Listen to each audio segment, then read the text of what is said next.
Welcome to my video. അപ്പം ഞാൻ ഇന്നേ ക്രൈസ്തവ വിശ്വാസത്തെക്കുറിച്ച് രണ്ടു വാക്ക് പറയാനാണ്. അപ്പോൾ ഒരു ക്രൈസ്തവ വിശ്വാസത്തിനെ സംബന്ധിക്കുന്ന വീഡിയോ ആയതുകൊണ്ട് നിങ്ങൾക്ക് ഒരു പക്ഷേ നിങ്ങൾക്ക് ഇഷ്ടപ്പെടാത്തവരുണ്ടാവും. അപ്പോൾ അങ്ങനെയുള്ളവർ ഈ ഒരു വീഡിയോ സ്കിപ്പ് ചെയ്ത് പോവുക.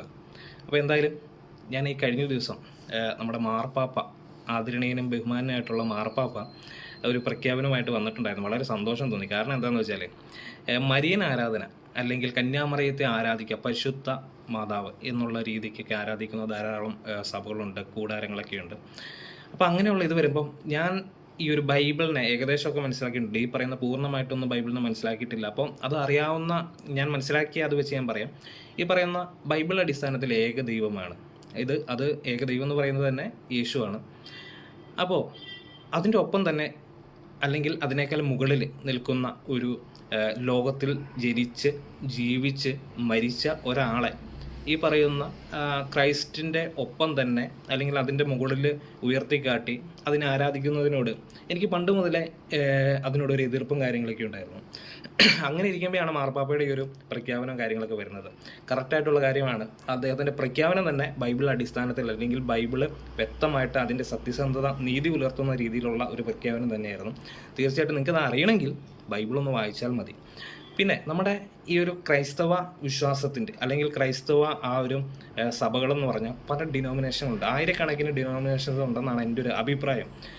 എത്രയാണെന്നൊന്നും അറിയില്ല കറക്റ്റായിട്ട്. എങ്കിലും എൻ്റെ ഒരു ഏകദേശം രൂപേണ ഞാൻ പറഞ്ഞതേ ഉള്ളൂ. അപ്പോൾ ഇപ്പോൾ നമ്മൾ സംസാരിച്ചുകൊണ്ടിരിക്കുമ്പോഴും പുതിയൊരു സഭ മുളച്ച് പൊന്താനുള്ള ആ ഒരു വ്യഗ്രതയിലൂടെയൊക്കെ പലരും അതിനുള്ള കാര്യങ്ങളൊക്കെ മുന്നോട്ട് വന്നുകൊണ്ടിരിക്കുകയാണ്. കാരണം ഗോസ്പല് ലോകമെമ്പാടും അറിയിക്കണമെന്നാണല്ലോ ബൈബിൾ അടിസ്ഥാനത്തിൽ അല്ലെങ്കിൽ ശിഷ്യന്മാരിലൂടെ നമുക്ക് കാണിച്ചു തന്നേക്കണമെന്ന ഒരു അല്ലെങ്കിൽ ആ കാണിച്ചു തന്നേക്കുന്ന ഒരു കാര്യം എന്ന് പറഞ്ഞാൽ മനുഷ്യന് ചെയ്യാവുന്നത് അവൻ്റെ വചനങ്ങളെ എല്ലായിടത്തും അറിയിക്കുക എന്നുള്ളത്. അതുകൊണ്ട് തന്നെ അത് അറിയിക്കുന്നതിനായിട്ട് പല രൂപേണ പല രീതിയിൽ പല മാർഗവും പലരും ഉപയോഗിച്ചെന്നിരിക്കും. അതുകൊണ്ടാണ് ഈ പറയുന്ന പല ഡിനോമിനേഷനിൽ ഈ പറയുന്ന പ്രൊട്ടസ്റ്റൻ്റ്, പെന്തക്കോസ്, അതിൻ്റെ പുറമെ പല ആളുകളും സ്വന്തമായിട്ടൊക്കെ സഭ ഉണ്ടാക്കി വരുന്നത്. അതൊന്നും തെറ്റായിട്ടുള്ള കാര്യമല്ല. അവർക്ക് ചെയ്യാവുന്ന രീതിയിലുള്ള കാര്യങ്ങൾ ചെയ്യുന്നതിന് ഒരു പ്രശ്നമൊന്നുമില്ല.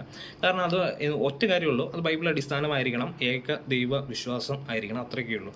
അപ്പോൾ എനിക്ക് പറയാൻ വന്നത്, ഇപ്പോൾ ഒറ്റ പ്രഖ്യാപനത്തിലൂടെ പല വിശ്വാസികൾക്കും അവരിതുവരെ ചെയ്തുകൊണ്ടിരുന്ന ആചാരങ്ങൾ, ഇപ്പോൾ നമുക്കറിയാം കന്യാമറിയത്തിൻ്റെ കാര്യങ്ങൾ, കുറേ കാര്യങ്ങളുണ്ട്. നമുക്ക് കൃപാസനം ഉൾപ്പെടെയുള്ള കുറേ കാര്യങ്ങളൊക്കെ അറിയാം.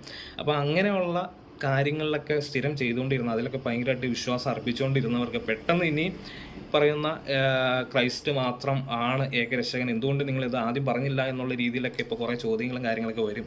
അതൊക്കെ അവിടെ നിൽക്കട്ടെ. എന്തായാലും മാർപ്പാപ്പ ഈ ഒരു പറഞ്ഞ കാര്യത്തിനോട് 100% ഞാൻ എനിക്ക് ഏറ്റവും ഒരു